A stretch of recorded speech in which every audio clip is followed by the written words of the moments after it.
Patrick Surtain or JC Horn? Who do you got?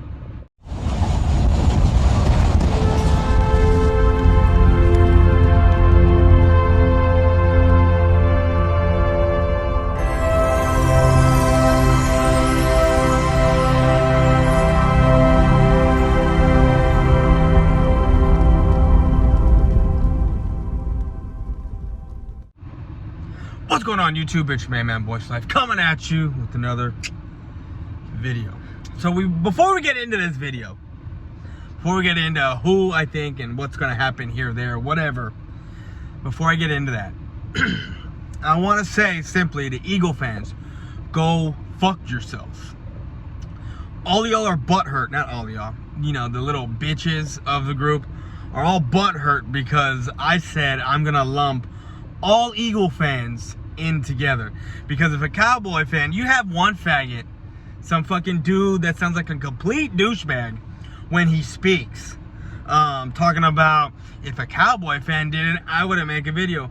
I wouldn't expect you, if it wasn't as big as what's his name was, if it wasn't for him being as big as he was, none of this would be a big deal. None of this. So what you said has no relevancy whatsoever. I'm just simply saying.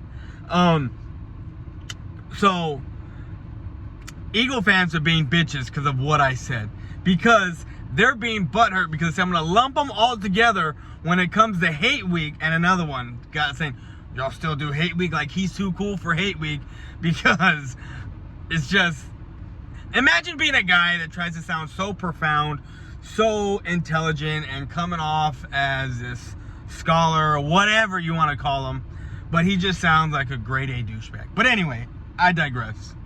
They're just upset because I said I'm gonna lump them together, and basically to say now, not only do y'all eat horse shit, not only do y'all are delusional in the fact that y'all think y'all run things because you won a Super Bowl, and your front office is such trash that it thinks it has all this power.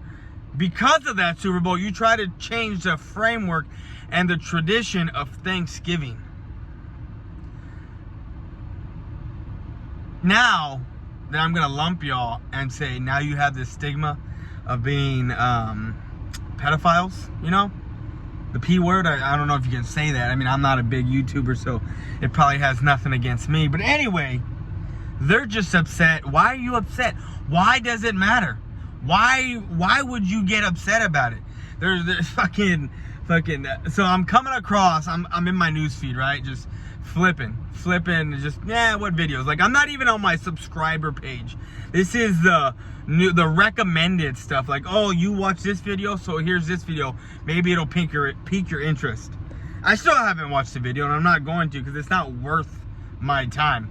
Because I already know what he's gonna say and how he's gonna say it, and he's just gonna, you know, he's gonna fist his hand and, well, and then he fixes his hair and just, yeah, guys, those are my thoughts and da.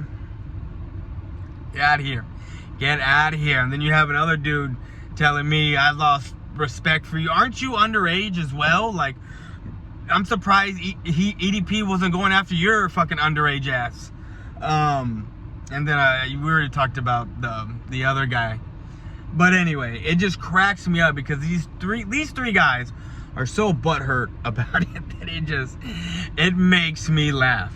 It makes me laugh. Why? Because now they're stigmatized, their fan base, because their leader, and they don't want to call him the leader because, you know, he's not TTC, he's not a real Eagles fan, but yet all Eagles fans, prior to this 8 months ago, or even a few days ago, talked about how EDP is the biggest Eagles fan and most recognizable. But now this happens. He's not an Eagles fan. He never was an Eagles fan. Stop being bitches. Like, stop being little fucking crybabies. Your whole Hate Week just took a huge ass L for the entire season. Yeah, Hate Weeks that still go on. But anyway, that's all I wanted to say about these fucking faggot ass, pussy ass, bitch ass fucking Eagles fan. Dude, PR52, I'm calling you out by name. Goofy looking motherfucker. Either get some hair plugs, shave your head, or put a hat on. You got some thin ass hair and you can already see your male pattern baldness. Come on, dude. Come on. Aren't you a teacher? Get some plugs in. Do something with the hair. Do something. But anyway. Let's get back to the task at hand. So it seems like there's all this stuff that's been going on. Kyle Pitts, Patrick Surtain, Micah Parsons, and actually Micah Parsons it's Micah or Mika. I'm calling him Micah, but I really think it's Micah Parsons.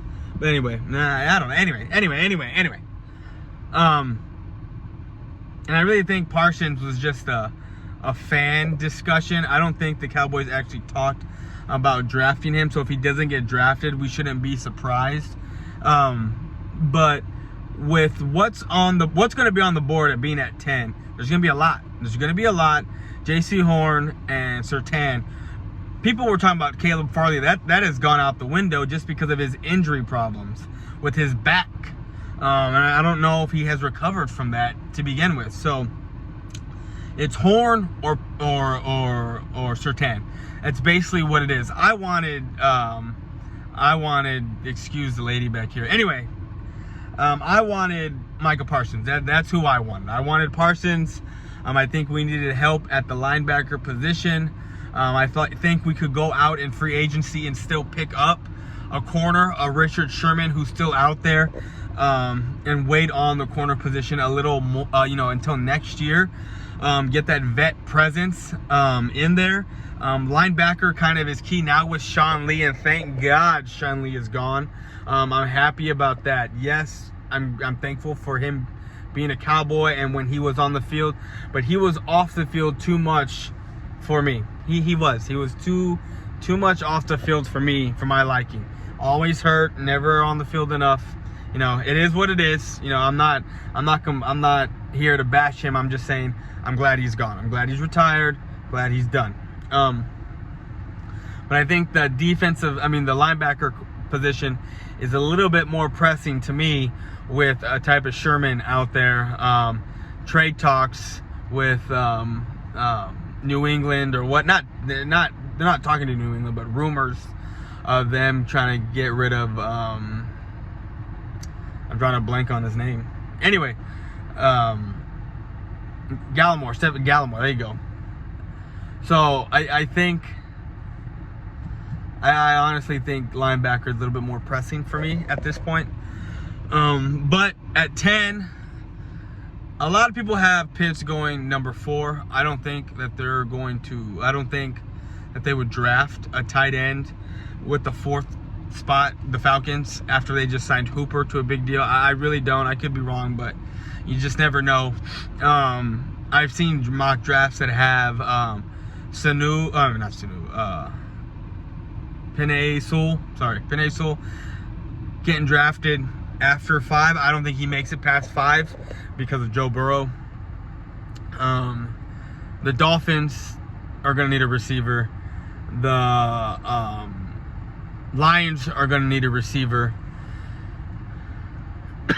Carolina, this is where I think Pitts could go 8 or 9. Denver, a lot of my mock drafts when I was doing it on the computer have Surtain going at 9. But I don't see them going corner.